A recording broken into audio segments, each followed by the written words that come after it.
mobile delivery run through, kind of what is the landscape of building for mobile. As Gary said, my name is Mike Hartington. I am a developer/developer advocate, so I get to do speaking, but I also still write code. So I know what I'm talking about because this is the kind of stuff that I actually have to write. If you want to get in touch with me, Twitter is probably the best place, but if you want to look at some of the stuff that I do and some of the demos and examples that I have written in the past, GitHub is probably the best place for that. But let's start with the first question of who defines mobile as native platforms? Like you're going to the Apple App Store or native or Google Play, whatever that is. Who describes it as mobile web? Or just progressive web app? Is that a term that people know? Really, we're talking about a lot of different technologies, a lot of different things when we think about mobile. And having a clear idea of what these options out there can give us can really help us figure out, is this right for my team and is this right for my product? When we do look at some of the options that are out there, we have to understand that some of them are going to be effective for about some of our concerns, and some of them just don't cover that. Like traditional mobile development covers one platform. Well, now that we have kind of two major platforms, we now have to have two solutions for each of those platforms. We have to have two different teams to manage those two different platforms. And then if we want to cover all bases, we do need to have a web team that handles mobile web. So the kind of big three that I see out there are building everything in native, these really weird, in my opinion, compile to native solutions, and then web technologies through the use of hybrid apps, which we'll go into each one of these. So for people who build in native, they kind of tout this idea that building native is going to give you the best app no matter what. If you are building for native iOS, you are going to get the pixel perfect design that Apple intended, that Apple has worked hours to make sure that this is how that little status bar has that 20 pixels just below the device screen. You have all that kind of given to you out of the box. Whether you're using Android or building for Android or for iOS, you get those design cues automatically. You're also going to hear them say that you get the most performant app out of that. Because you're using the official tools, the official editors, and everything that comes from these platforms, there's no way that you can have a slow app. And then the languages that you work with. These languages are tailored specifically for these platforms. So in iOS, there's an older language called Objective-C, which if you've ever looked at Objective-C, it's not really a readable language. But now they have more powerful languages called Swift that are specifically tailored to build iOS apps. Android has the same thing with Java and Kotlin. Java being the older approach and Kotlin being the newer approach. So if this is all the good things that you get from building with native, why isn't everyone building a native app using this approach? It can be difficult. Each platform has their own specific tool set, their own specific design language, their own specific way of testing, measuring performance, deploying. That's not something that every team is equipped to handle. Before you even dive into all of those aspects, you need to know, does my team know how to do native iOS development? If not, I need to hire them. And native iOS developers are pretty rare, meaning they are very expensive. So you can have this whole team of native iOS developers that are costing you a lot of money, and you're still only going to have that native iOS app. Now you have to go do the same thing for Android.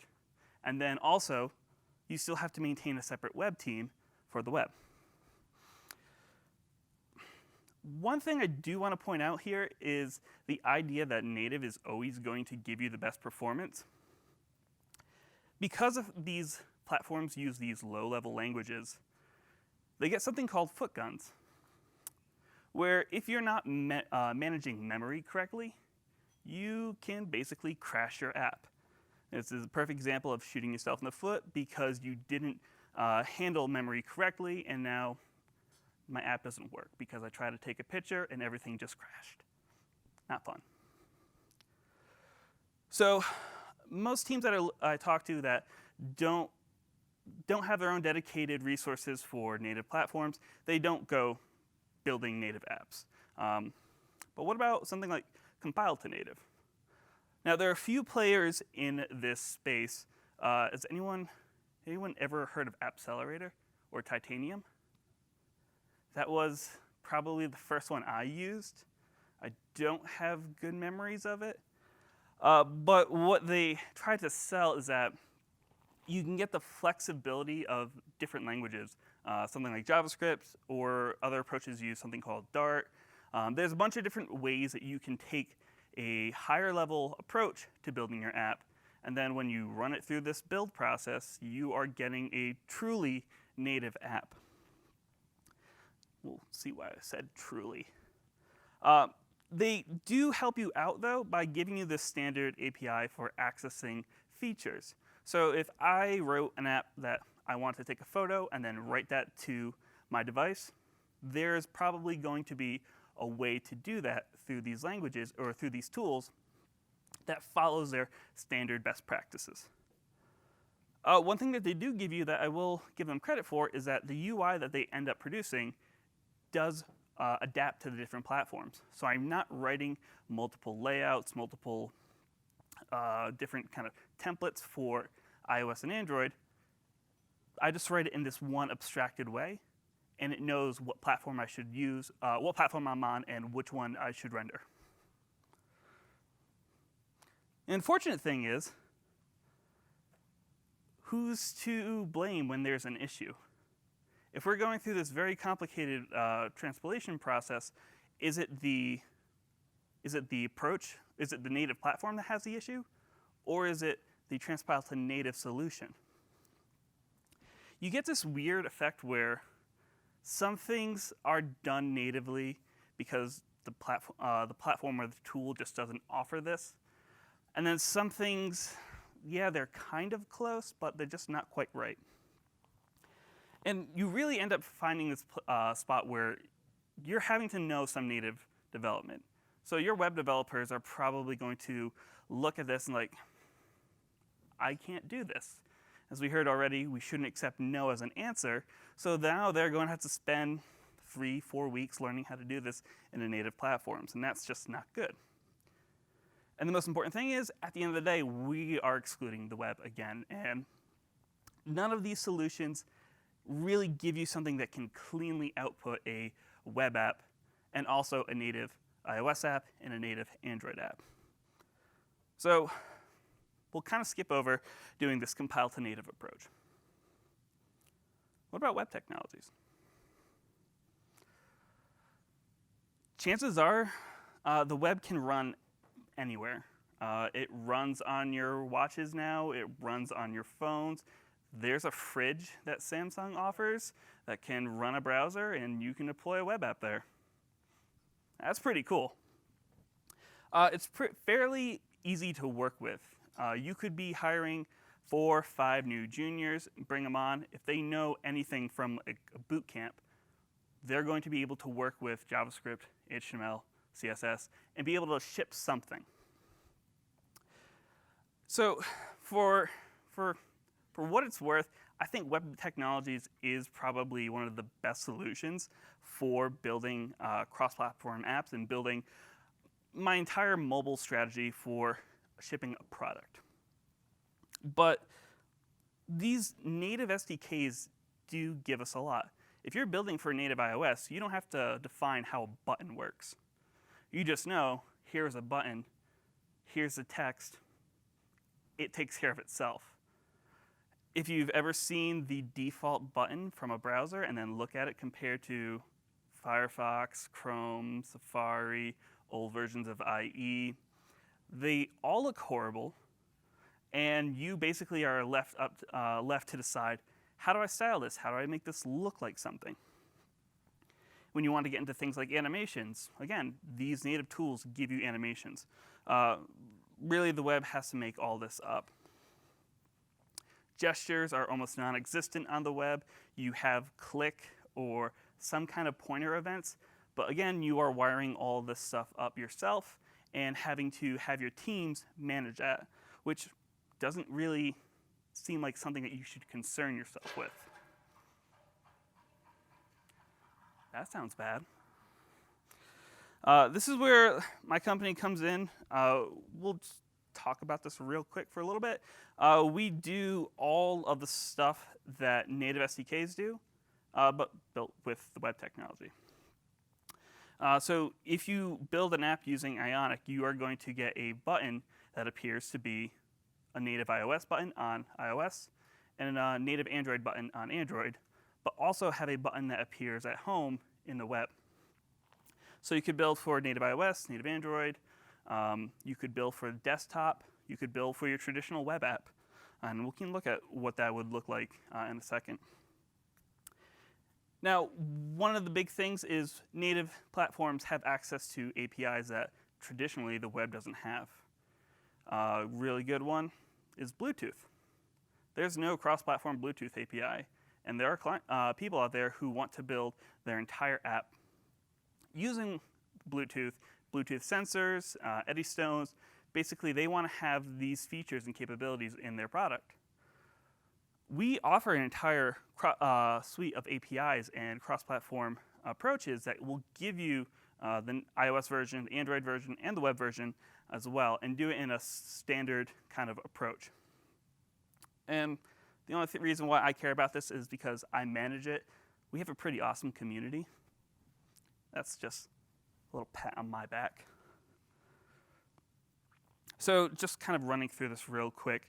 The components that we can get from this, we can get everything from a full tabs-based interface, buttons galore, cards, list items, navigation. You don't have to code any of this, or your teams don't have to code any of this, and you really don't care about that.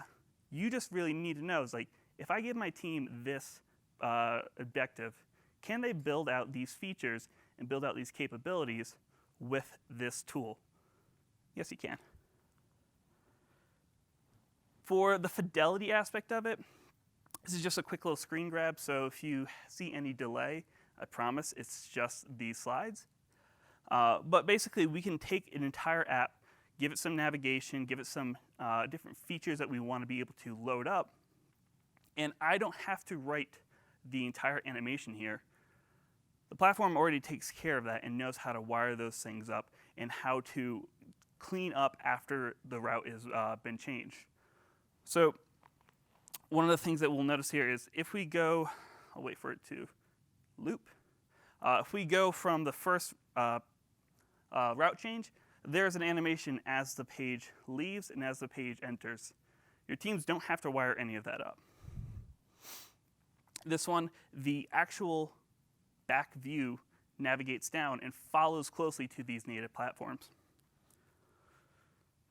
Kicking on with the platform adaptation, if you're developing for iOS, you're going to get an app that looks like iOS, which is pretty awesome. Other solutions don't give you that right out of the box. And if you ask any diehard iOS Apple fan, we don't want material design on our iPhones. But this really just sells the point that the platforms have a distinctive design and a distinctive look and feel, and that your apps and your products should fit that. And the native access gives you all those features through a simple library that you can add into your products, and it just gives you all that for free. You don't have to worry about how does it access those features. You know that the library just handles it for you. And one thing that I think the developers would probably appreciate when you tell them this, it's all open source. So for instance, if there is a bug or an issue, you can just fork it and fix it. Or you can submit a patch, or you could look at what's going on and have a better understanding of, hey, this is broken, here's where it's broken, that's how you can fix it. But it's free, you don't need to pay for any of it, which is pretty nice. But let's take a look at what this actually is.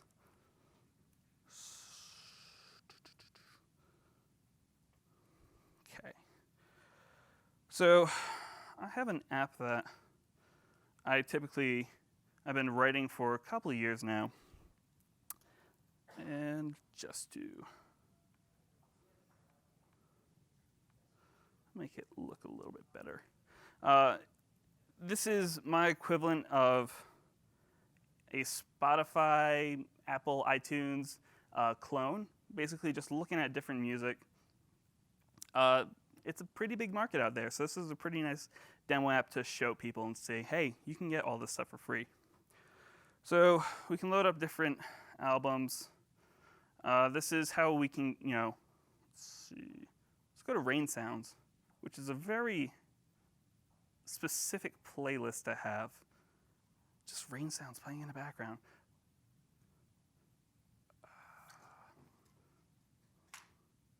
We can integrate with their actual API and actually just authenticate real quick. Yes. Good thing two-factor authentication is not going to show away my password.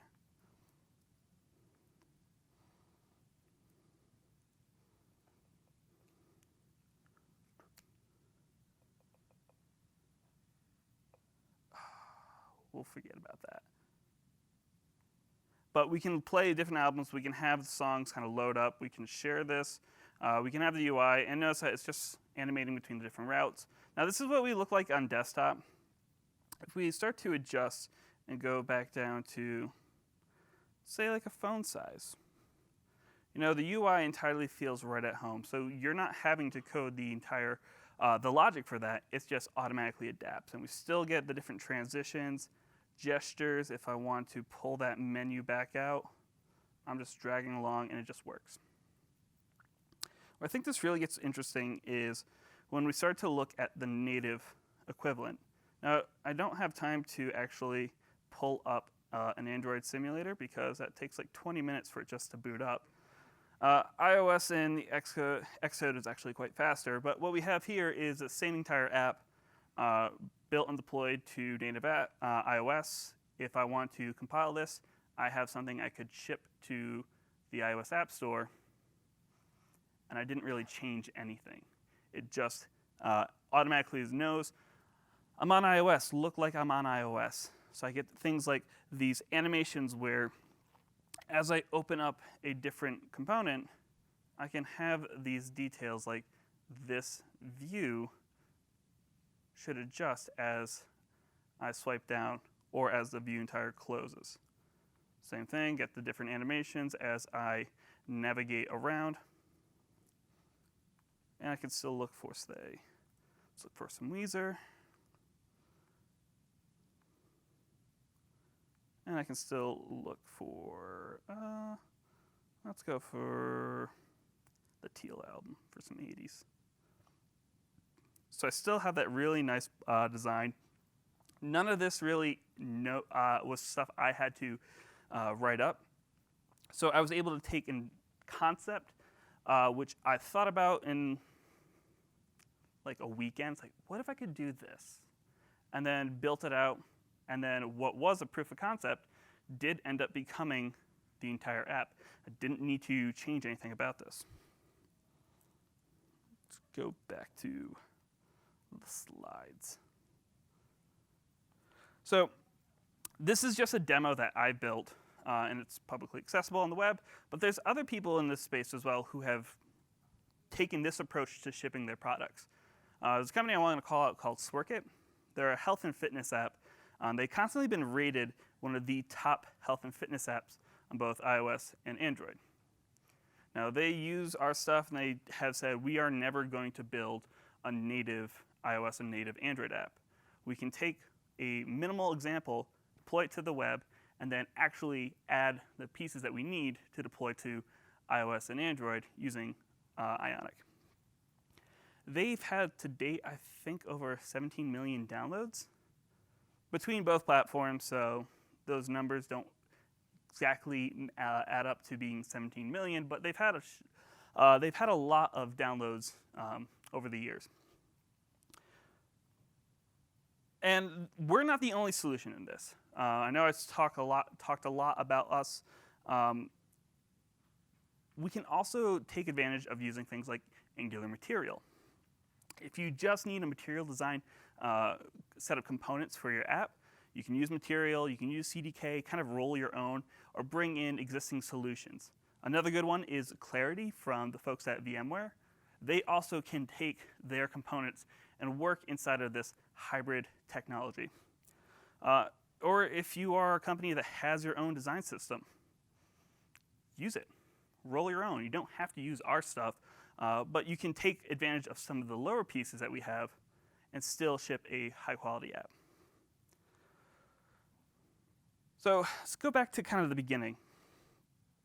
Building for mobile is really hard. I don't think anyone would disagree with that. But you can take a look at the different approaches for building a truly native app. If that makes sense for your team because you have the resources, do it. If you want to do transpilation or transpile to native, that could also be a solution, but I don't think it's always going to be the best solution. And the web definitely isn't going to be a perfect solution for everyone. If you're building 3D graphics, I would never suggest that you write a web app. I would say use the right tool for the right job. But the web can cover a lot of ground if you are just trying to build a business app. Basic, I have some data, I want to render it, use it. And your teams can move a lot faster with that. And when in doubt, talk to your teams and kind of evaluate what is the best solution for this and what's going to make sense for us in the long run. So my slides will be available later on, and I'll be kind of posting them, but thank you so much.